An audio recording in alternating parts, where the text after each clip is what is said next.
अरे तिने कसा पोशाख घातला आहे. तू पण ना, तू तुझी बायको म्हणून कसली बाई आणली आहेस. देव जाणो, ही कॉर्पोरेट पार्टी आहे आणि पार्वती तिथे कशी जाईल. मला लाज वाटते. लोक म्हणतील की सासू सुनेपेक्षा जास्त मॉडर्न दिसते. दिनेश, कृपया तिला मॉडर्न ड्रेस आण आणि तिने योग्य पद्धतीने जगायला शिकले पाहिजे. ती या घरात असे राहू शकणार नाही. रजनीताई त्यांच्या सुनेकडे तिरस्काराने पाहिल्याने चेहरा वाकडा केला. आई, पार्वती खूप छान दिसत आहे. ती लाल अनारकली सूटमध्ये आणि तिच्या लांब केसांनी सुंदर दिसत आहे. ती खूपच छान आहे. तिच्या या सौंदर्याने आणि साधेपणाने मी आकर्षित झालो होतो आणि आता मी ते बदलू? हे योग्य नाही. माझी पत्नी इतरांपेक्षा वेगळी आहे आणि तिला पार्टीत घेऊन जाण्यात मला कोणतीही लाज वाटत नाही. रजनीताई, त्यांचा मुलगा दिनेश त्याचे उत्तर ऐकून गप्प झाल्या. जेव्हा पती पत्नीच्या वतीने बोलत असतो तेव्हा दुसरी कोणतीही तिच्याबद्दल बोलण्याची हिंमत होत नाही. रजनीताई संपूर्ण रस्ता शांत बसल्या, मनात विचार करत राहिल्या. त्याने माझे ऐकले नाही आणि या अशिक्षित मुलीशी लग्न केले. जर त्याने मेहताजींची मुलगी अंजलीशी लग्न केले असते तर ती आपल्यासोबत राहण्यास पात्र ठरली असती. मला तिच्यासोबत जायला लाज वाटते. ही आज आपल्याला लाजवेल. दिनेशने माझे ऐकले नाही, पण माझ्या धाकट्या मुलासाठी, संदीपसाठी मी अंजलीसारखी कोणती तरी सुंदर परी आणेन. अरे, अंजलीसारखी कशाला? मी अंजलीच आणेन. घर चांगले आहे आणि अंजली श्रीमंत आहे. मलाही ती खूप आवडते. मला मनात आनंद वाटत राहिला आणि ती पार्वतीसोबत थोडी बोलली नाही. त्यांच्या मते पार्वती अनारकली सूटमध्ये मोठ्या बाईंसारखी दिसत होती. सर्वजण पार्टीत पोहोचले. दिनेशने पार्वतीचा हात धरून आत गेला. पार्वतीला पाहून सर्वजण वाह म्हणत होते. सर्वजण नवविवाहित जोडप्याला शुभेच्छा आणि आशीर्वाद देत होते. दिनेशने व्यवसायात मोठे यश मिळवले होते, म्हणूनच रजनीताई ही पार्टी आयोजित केली होती. ती स्वतः महागडा गाऊन घालून आली होती, त्यामुळे तिची सून तिला सामान्य वाटत होती. जेव्हा पार्टीमध्ये पार्वतीच्या सूटची आणि तिच्या ड्रेसची प्रशंसा होत होती तेव्हा रजनीताई ते सहन झाले नाही. थोड्या वेळाने अंजली तिच्या वडिलांसोबत आधुनिक पोशाखात आली. रजनीताईंनी त्यांची संमती घेतली आणि अंजली आणि संदीपचा साखरपुडा जाहीर केला. संपूर्ण सभागृहात टाळ्यांच्या कडकडाट गुंजले. घरी येताच संदीप म्हणाला, आई, अचानक माझा साखरपुडा अंजलीशी का करत आहेस? आधी आम्हाला एकमेकांना जाणून तरी घेऊ दे. आम्ही फक्त व्यवसायाबद्दल बोललो आहोत, कुटुंब आणि नातेवाईकांबद्दल कधीच बोललो नाही. हे ऐकून रजनीताई मला गप्प केले. मला दिनेशच्या बायकोसारखी अशिक्षित मुलगी घरी आणायची नाहीये. मला माझ्यासारख्या दर्जाची सून हवी आहे, जी माझ्यासोबत किटी पार्ट्यांमध्ये आणि बाहेर उठू बसू शकेल. संदीप त्याच्या आईच्या शब्दांना विरोध करू शकला नाही आणि त्याचा साखरपुडा निश्चित झाला. रजनीताई अंजलीला तिची सून म्हणून पाहू खूप उत्सुक होत्या. दुसऱ्या दिवशी सकाळी नाश्त्यांच्या टेबलवर रजनीताई ओरडल्या, तुला काही समजतं का नाही? आम्ही नाश्त्यात ब्रेड आणि बटर खातो आणि तू हे तुपाने भरलेले पराठे आणि बटाट्याची भाजी बनवली आहेस. दिनेशने त्याला हातही लावणार नाही. इतके तूप लावलेलं नुकसान करेल. पार्वती गप्प बसली. मग दिनेशने आतून येतो आणि म्हणतो, आई, मी पार्वतीला पराठे बनवायला सांगितले आहे. मला रोज ब्रेड आणि बटर खाऊन कंटाळा आला आहे.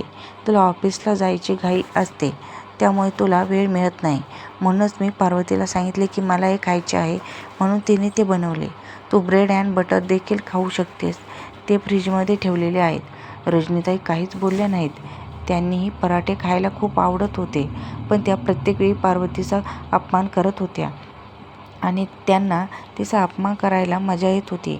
दिनेशना हा एक उच्च मध्यमवर्गीय कुटुंबातील मोठा मुलगा आणि त्याची आई रजनीसोबत कपड्यांचा व्यवसाय करत होता. दिनेशच्या वडिलांच्या निधनानंतर संपूर्ण भार रजनीताईंवर पडला. त्यांनी स्वयंपाकघर आणि घर सोडले आणि फक्त त्यांच्या व्यवसायावर लक्ष केंद्रित केले, कारण त्यांची दोन्ही मुले लहान होती आणि तिला त्यांना वाढवायची होती आणि त्यांना स्वतःच्या पायावर उभे करण्यास मदत करायची होती. व्यवसाय करताना त्यांच्यात खूप बदल झाले. त्यांची जीवनशैली आणि विचारसरणी बदलली. दिनेश आणि संदीपने त्यांचे शिक्षण पूर्ण केले आणि त्यांनी कुटुंबाच्या व्यवसायात काम करायला सुरुवात केली. त्यांच्या मेहनतीमुळे व्यवसाय चांगला जमला. आता रजनीताईंना दिनेशच्या लग्नाची काळजी वाटत होती. त्यांनी अनेक ठिकाणच्या मुली पाहिल्या, पण त्यापैकी एकही त्यांना आवडली नाही. त्या दिनेशचा अंजलीसाठी प्रस्ताव पाठवणार होत्या. एके दिवशी सकाळी त्यांना दिनेशने मंदिरातून येताना दिसला. पार्वतीही त्याच्यासोबत गळ्यात हार घालून होती. आई, मी माझ्या बालपणीच्या मैत्रिणीशी मंदिरात लग्न केले आहे. जर मी तुला सांगितले असते तर तू कधीच मान्य केले नसते. मला वाटले होते की जर मी लग्न केले तर तू मला नकार देऊ शकणार नाहीस. रजनीताईंना खूप वाईट वाटले. त्या विचार करत होत्या की जर अंजली आणि दिनेशचे लग्न झाले असते तर त्यांना व्यवसायात फायदा होईल आणि अंजली ही एकुलती एक मुलगी आहे, त्यामुळे त्यांना खूप हुंडा मिळेल. पार्वती घरी आली, पण रजनीताई नेहमीच तिच्यावर नाराज असायच्या. रजनीताई स्वतः व्यवसायात व्यस्त होत्या, त्यामुळे घर आणि स्वयंपाकघर नोकर चालवत होते. पण आता पार्वती आली होती आणि सर्व काही सांभाळत होती. दिनेशने आणि पार्वती यांचे खूप चांगले जमले होते, पण रजनीताईंनी अजूनही पार्वतीला मनापासून सून म्हणून स्वीकारले नव्हते. रजनीताई अंजली आणि संदीपच्या लग्नाची तयारी मोठ्या उत्साहात करत होत्या. शेवटी त्यांच्या पसंतीची सून घरी येणार होती आणि त्यासोबत हुंडाही मिळणार होता. अंजलीने तिच्यासोबत खूप हुंडा आणि महागड्या वस्तू, कपडे आणि दागिने आणले होते. लग्नानंतर रजनीताईंनीही त्यांच्या ऑफिसमध्ये पार्टी दिली होती, पण अंजलीचा छोटा ड्रेस पाहून ती आश्चर्यचकित झाली. अंजली, तू हनीमूनला जात नाहीस. ऑफिसमध्ये बरेच मोठे लोक येतील. ही तुझी लग्नाची पार्टी आहे. तू जास्त लांब ड्रेस घालायला हवा होतास. हे ऐकून अंजली म्हणाली, सासूबाई, तुम्ही पण गाऊन घातला आहे. जर मीही ते घातले असते तर सासू आणि सून यांच्यात काय फरकच राहिला नसता. मग मी या ड्रेसमध्ये आरामदायी आहे. मग तुम्हाला का त्रास होत आहे? रजनीताईंनी गप्प राहणेच बरे मानले. दुसऱ्या दिवशी सकाळी अंजली गाऊन 9 वाजेपर्यंतही उठली नाही आणि संदीपची ऑफिसला जाण्याची वेळ झाली. पार्वतीने सर्वांसाठी नाश्ता बनवला, पण अंजली उठली नाही. रजनीताईंनी तिला उठवण्याचा प्रयत्न केला तेव्हा ती रागाने म्हणाली, आई, तुम्हाला माझ्याकडून काय हवे आहे? माझ्या वडिलांनी मला खूप पैसे दिले आहेत. नोकर ठेवा, पण मला त्रास देऊ नका. आणि तिने दार बंद केले. तेवढ्यात पार्वतीने तिच्या दिराला म्हणजे संदीपला जेवण बनवून पाठविले आणि म्हणाले की बाहेरचे अन्न खाऊ नका, नाहीतर ते तुमचे नुकसान करेल. ऑफिसला गेल्यानंतर रजनीताईंनी जेवणाचा डबा उघडला आणि पाहिले की तिथे डाळ, भात, चपाती, सुक्या भाज्या, सॅलड, भात सगळं काही होते. घरी बनवलेले अन्न होते आणि तेही त्यांच्या सुनेने शिजवलेले. जेवण खाल्ल्यानंतर त्यांचा आत्मा तृप्त झाला. आता त्यांना दिनेशच्या आवडीचा अभिमान वाटत होता, पण त्यांनी दिनेश आणि पार्वतीला कधीच सांगितले नाही की तिला पार्वती आवडू लागली आहे. पार्वती घरातल्या सर्वांची काळजी घ्यायची. अंजली कधीही तिच्या खोलीतून बाहेर पडली नाही, पण तरी ती तिच्या दिराची, संदीपची काळजी घेत असे. एके दिवशी फोन आला की पार्वतीचे वडील आजारी आहेत, म्हणून ती तिच्या आईच्या घरी त्यांच्या तब्येतीची विचारपूस करण्यास गेली. दरम्यान रजनीताईंचाही अपघात झाला आणि त्या अंथरुणावरच होत्या. दुसऱ्या दिवशी सकाळी नाश्त्याची वेळ झाली तेव्हा अंजलीने सर्वांना ब्रेड अँड बटर दिले. आज रजनीताईंना वाटले की मी पार्वतीची कदर करत नसल्याने अंजली माझी कदर करत नाही. गेल्या 2 दिवसापासून बाहेरून जेवण आणले जात होते. त्यांची जवळ सर्वांना सवय मिटून गेली होती. पार्वती खूप प्रेमाने सर्वांसाठी जेवण बनवायची. रजनीताईंना दुपारी औषध घ्यायचे होते. तिने अंजलीला बोलवले. अंजलीने नर्सला सांगितले, मी टीव्ही पाहत आहे, आज जा आणि त्या म्हातारीची काळजी घे. हे ऐकून रजनीताईंना खूप वाईट वाटले. अंजली त्यांच्या खोलीत आली आणि दुसऱ्या दिवशी सकाळी ती संदीपबरोबर तिच्या माहेरी गेली, जेणेकरून तिला तिच्या सासूची सेवा करावी लागू नये. रजनीताईंच्या अपघाताची बातमी ऐकून पार्वती अस्वस्थ झाली आणि ती तिच्या सासरच्या घरी परत आली. दिनेशने तर म्हटले, तू तुझ्या वडिलांना सोडून माझ्या आईची सेवा करायला का आलीस? पार्वती म्हणाली, हो दिनेश, बाबा आता ठीक आहेत आणि त्यांची काळजी घेण्यासाठी माझ्या 3 बहिणी आणि आई आहेत, पण इथे आई एकट्या आहेत. तुम्ही दोघे ऑफिसला जाणार, मग आईची काळजी कोण घेईल? त्या कुटुंबात सर्वात मोठ्या आहेत, त्या घरची मालकीण आहेत, म्हणून त्यांना नर्सच्या देखरेखीखाली सोडता येणार नाही आणि आता ती माझी एक आई आहे. जेव्हा रजनीताईंनी हे सर्व ऐकले तेव्हा त्याचे मन दुःखाने भरून आले.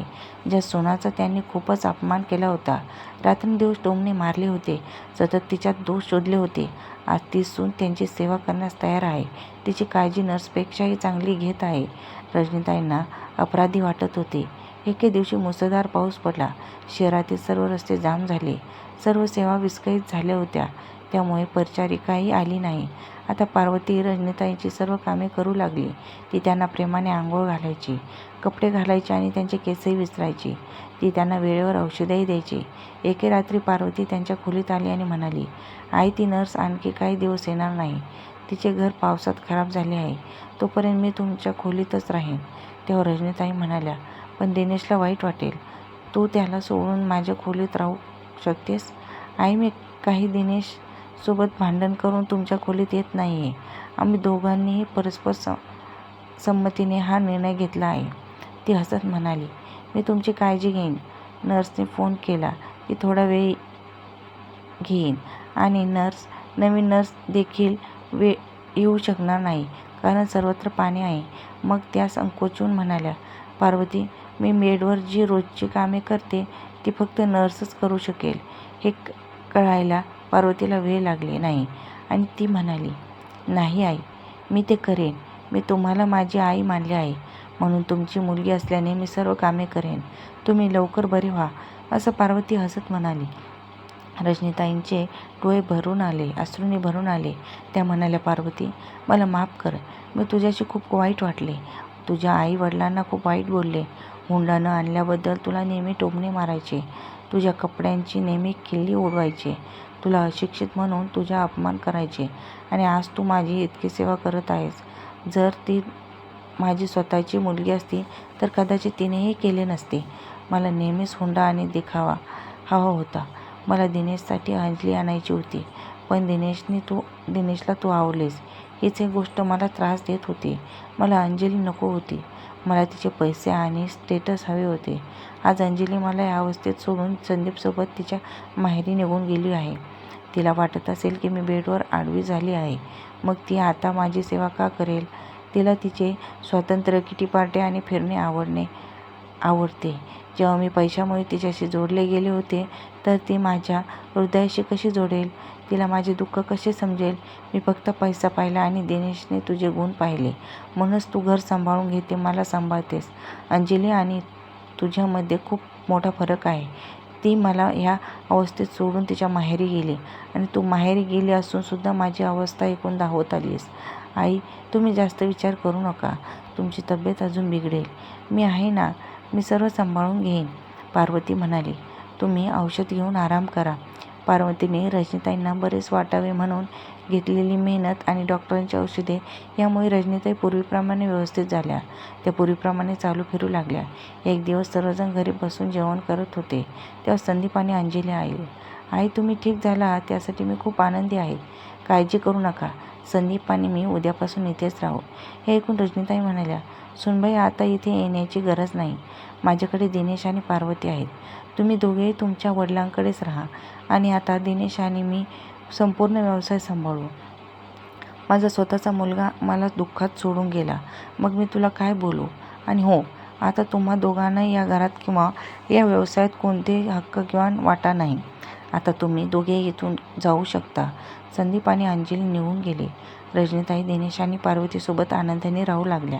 तर मित्रांनो, कधीकधी पैसा माणसाला पुरत नाही तर त्यांचा स्वभाव आणि त्यांची काळजी ही सुद्धा फार महत्त्वाची असते. कारण श्रीमंत व्यक्तीला कधी त्याच्या पैशाचा गर्व नसतो, पण सर्वच व्यक्तींना असे असतात असे नाही. काही लोक श्रीमंत असूनही सुद्धा त्यांचे पाय जमिनीवरच असतात आणि त्यांना त्यांच्या पैशाचा अजिबात मोह नसतो. इथे अंजलीला तिच्या पैशाचा फारच गर्व होता, त्यामुळे तिला काहीच फरक दिसत नव्हते. पण तिचा हा गर्व सासूने चांगलाच खोडून काढला. या कथेबद्दल तुमचे काय मत आहे? कमेंट्स करून आम्हाला नक्की सांगा. कथेला लाईक, शेअर आणि चॅनलला सबस्क्राईब केलं नसेल तर जरूर करा. परत भेटू अशाच नवीन कथांसोबत. धन्यवाद.